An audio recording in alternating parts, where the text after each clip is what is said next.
Okay, so pag-usapan natin to mga tol kasi pinaputukan daw ng China ang BFAR aircraft ng mga flares sa Mischief, no? Tapos Mamba at Wang nagkita sa Cagayan mga kapatid. No? Sino ba si Mamba? Yan ang ating aalamin at bibigyan natin ng reaction video and commentary mula rito sa channel ni Sir Pao PH mga tol. So ito, usapang China na naman tayo at West Philippine Sea. So wag na natin patagalin to. Panoorin na natin to mga tol. Magandang araw sa inyong lahat mga kaalyado at welcome sa isa na namang content. Tungkol ito sa panibagong kaganapan. Breaking news ito mga kaalyado kaya't manatiling nakatutok at tapusin nyo itong video. Bago tayo magsimula, pakilike and subscribe naman itong YouTube channel natin. At pakishare na rin pakatapos ninyong panoorin. So tara, simulan na natin to. Sasakyang panghimpapawid ng Pilipinas mula sa Bureau of Fisheries and Aquatic Resources, sinalubong ng China sa pamamagitan ng pagpapaputok ng flares mula sa Mischief Reef o Panganiban Reef. Ayon sa exclusive report ng isang journalist na si Marisol Abduraman sa 24 oras, bago ang mga pangyayari ay nakatanggap sila ng mga radio challenge mula sa mga Chinese na nakabase sa Panganiban Reef. Aktual na kasama sa aerial mission na ito ng BFAR si Miss Marisol Abduraman.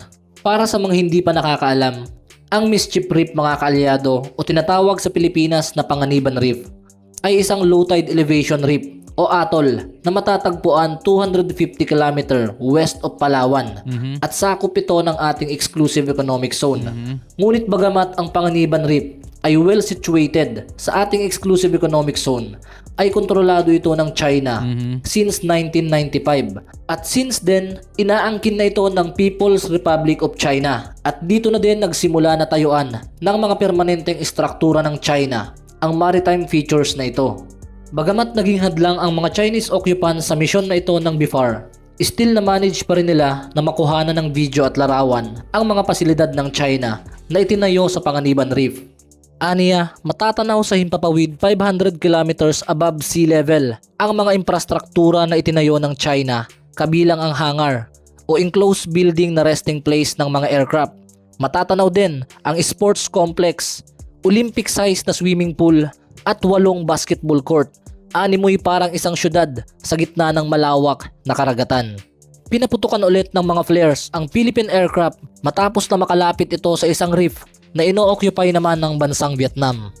Tanaw na tanaw rin mga kaalyado sa himpapawid ang mga Chinese vessel na nakamonitor sa BRP Sierra Madre sa Ayungin Shoal at 4 na Chinese militia vessel naman ang nakaistasyon sa Escoda Shoal o Sabina Shoal. Alam niyo mga tol, malapit ko nang tanggapin sa sarili ko na hanggang ganito na lang talaga tayo. Hanggang vlog, hanggang sa puna na lang tayo, hanggang sa pakikinig na lang tayo sa gobyerno natin na atin ng West Philippine Sea at hindi natin papamigay. Pero, no, parang gusto ko na rin tanggapin sa sarili ko mga tol na talagang hindi na natin mapabawi yan mga tol. Hindi na talaga mapapasa atin yan at tuluyan ng masasakop ng China yan at ng iba pang bansa na talagang nagsusulong ng kanilang claim at matigas at matatag ang loob nila na kanila yan mga tol. Sa atin hanggang ano lang tayo kumbaga sa kasabihan sigang kanin lang tayo mga tol Puro tayo claim pero wala tayong nilalabas na kahit anong pondo para panindigan yung mga bagay na ganyan. Oo, pinapakita natin parang front nga lang yun yung pagpili natin ng mga panibagong assets natin. Panay ano lang tayo panay payabang lang tayo na may bago tayong mga barko, may modernization program tayo. Parang alam niyo yun, yung mga nagre-release ng budget sa gobyerno natin, parang nagdadalawang isip din silang ibigay sa PCG, ibigay sa Navy yung hinihinging budget nila kasi inaasahan nila pag nagpalit naman ng presidente, magbabago din naman yan Malay nyo pagdating ng susunod na presidente kay BBM, 'di ba? Best friend na naman natin ng China. So para saan pa yung pagdadagdag ng assets natin at modernization program, 'di ba?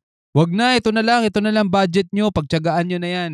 Ito lang mga tol, lagi yun ang napapansin ko kasi.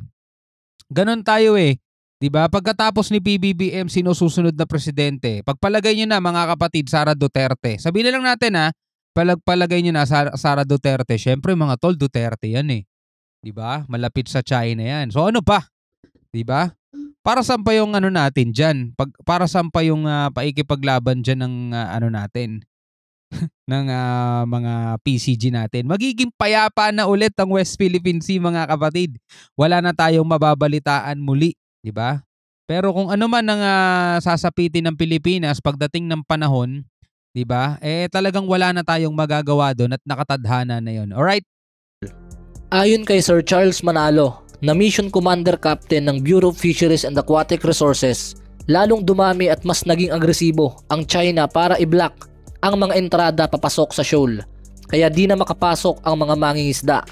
Hinaharangan din di umano ng mga ito ang entrada sa silangang bahagi ng Sierra Madre, kung saan doon dumaraan ang mga resupply vessel. At para naman sa isa pang impormasyon na aking nakalap, December 4, 2023 pa ito naganap, mga kaalyado.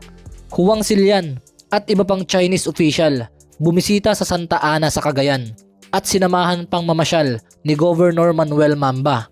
Grabe talaga ang koneksyon nitong si Governor Mamba sa China. Kung matatandaan nyo, sa nagtrending kong video about Fuga Island, is involved din si Governor Mamba sa Chinese company na nais na magtayo ng smart city sa Fuga Island.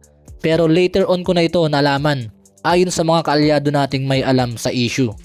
Ayon sa reference mula sa Manila Standard na may title na China Not Just an Ally but a Big Brother, Cagayan Governor Mamba. So si Governor pala ay isang pro-China. Bata yan sa ating napakinggan ha. Hindi lang daw isang kaalyado ang China, ayon kay Governor Mamba, kung hindi isang kapatid. Naku, sang-ayon ba kayo dito mga kaalyado? Palabiro talaga itong si Governor Mamba. Sa bagay, may point naman si Governor Mamba, mga kaalyado. Dahil kapatid naman natin talaga ang China, dahil kaparehas natin sila na nasa kontinente ng Asia. Kaya lang ang problema, itong China yung tipo ng kapatid na swapang, kakamkamin at aagawin lahat para makapanlamang. Ayon sa report, bumisita si His Excellency in Kabubuhan Huwang Silian sa Santa Ana, Cagayan, kasama ang 3 pang Chinese na si Councilor Dr. Jilin Ping at representative mula sa embahada na si Xin Yewei at Su Shenshan, na nagmarka bilang pinakamahalaga raw na araw sa probinsya ng Cagayan. Wow, sana all. Mainit na winelcome ni Governor Manuel Mamba at Provincial Administrator Attorney Maria Rosario Mamba Villaflor ang mga Chinese diplomats. Ayos ano? Pag mga Chinese official, todo escort ang mga opisyal ng Cagayan. Pero kapag Department of National Defense ang bumibisita sa kanilang probinsya, di mo makita kahit anino nitong si Governor Mamba. Sabi pa ni Mamba, mga kaalyado, "Today, as we stand on the threshold of the new chapter in our relationship, let us commit ourselves to the values of partnership. Let us work hand in hand to create a future in which the people of Cagayan and China can thrive, grow, and prosper together." So nag-uutuan yung dalawa, mga kaalyado. Pang-uuto naman ni Wang Silian kay Mamba, "We, Chinese people, do not only consider you as neighbors, but also our relatives." Hanep, nakaka-inspire naman. So maraming pinuntahan itong si Wang Silian at kanyang mga kasama sa Cagayan. Inilibot din ito ng mga opisyal ng probinsya sa Poso Robo Beach sa San Vicente. Dagdag pa ng hostile na ambassador ng China sa ating bansa, "I am very happy to be here in this wonderful province. I thank Governor Mamba by having this kind of hospitality, and I am happy to see the beauty of this province. I've been looking forward to visit some other time." Yun lang, doon pumait, mga kaalyado, dahil mukhang hindi na makakabalik habang buhay itong si Ambassador Wang Silian, dahil pinag-aaralan na ang pagpapatalsik sa kanya sa Pilipinas para formal na ideklarang persona non grata. So para sa akin, mga kaalyado, kumpirmado talaga na maka-China itong si Governor Mamba. Isipin nyo, habang nakikipaglaban ang ating pamahalaan para sa ating mga teritoryo sa West Philippine Sea, ito namang si Mamba, todo kapituko sa mga opisyal ng China, partikular na nga kay Wang Silian. Kung yun naman ang ikakabuti ng kanyang lalawigan, mga tol, hindi rin natin masisisi si Governor Mamba, diba? Ganun naman talaga ang politiko, mga tol eh. Diba? Dito nga lang sa Pilipinas nga lang ilabas natin yung mga banyaga magkakaiba rin tayo ng partido eh. May partido mga pro Duterte, pro Marcos, 'di ba? Dati uniteam, ngayon naglalaban-laban na rin mga tol. May mga ganyan. So ganun din dito mga tol. 'Di ba? Kung talagang malaki pakinabang nila dito sa China o kaya natatakot sila na baka pag sumiklab ang gulo, at least hindi gagalawin ng fuga o hindi gagalawin ng kanyang lalawigan, pinangahawakan niya na 'yon maging safe at least. 'Di ba? Mas kakampi na siya sa mas matatag at mas malakas mga tol. 'Di ba? Kumbaga bumagsak na ang buong Pilipinas pero buhay pa rin ang Cagayan dahil tropa sila mga kapatid, no? So hindi rin natin siya masisisi pag ganoon. Pero isa 'yan sa kahinaan ng Pilipinas mga tol. Isa 'yan sa kahinaan ng Pilipinas kasi hindi tayo buo, hindi tayo solido. 'Di ba? Hindi tayo ang mamatay ng dahil sa iyo, hindi ganoon mga tol. 'Di ba? Ililigtas natin ang sarili natin. Nasukdo lang umabot na tayo, kaibiganin na natin yung kaaway natin para maligtas lang ang ating sarili. Ganun eh.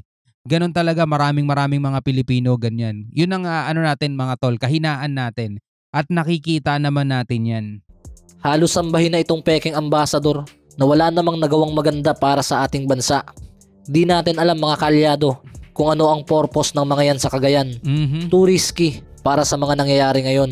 So paano mga kaalyado, hanggang dito muna. Alright mga kapatid, ikaw ano masasabi mo dito kay Governor Mamba at doon sa ginawa ng China na pinaputukan ng flares ang BFAR aircraft na lumapit doon sa kanilang teritoryo, no? Tulad nga no sinabi ko mga tol, parang ang lapit ko na rin tanggapin talaga sa sarili ko na hindi na natin mababawi pa yung mga yan.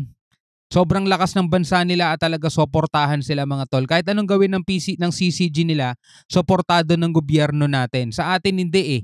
Kumilos lang ng bahagya ang PCG natin mga tol. Ang daming magnenermon sa kanila eh, 'di ba? Andiyan ang Kongreso, andiyan ang Senado. Sabi nga ni Franz Castro, hindi ako naniniwalang ginagawa nyo lahat na magagawa nyo.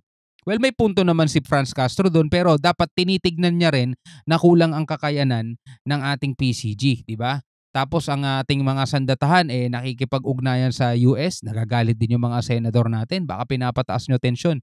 'Di ba? Ibang-iba ang lagay ng sandatahan dito sa Pilipinas kaysa doon sa ibang bansa na talaga susuportahan nila. To the point na baguhin nila ang istorya, baliktarin nila istorya basta susuportahan nila ang kanilang sandatahan. At isa pa, talagang solid din sila mga tol, no? Solid. Sa atin, ganito nakikita mo, meron mga pro-China at meron namang pro-Filipino. Well, kayo bilang isang Pilipino, ano masasabi nyo rito? Comment na lang kayo sa baba. Pag-usapan natin yan hanggang sa muli. Ako nga pala si Shobal D. Peace out.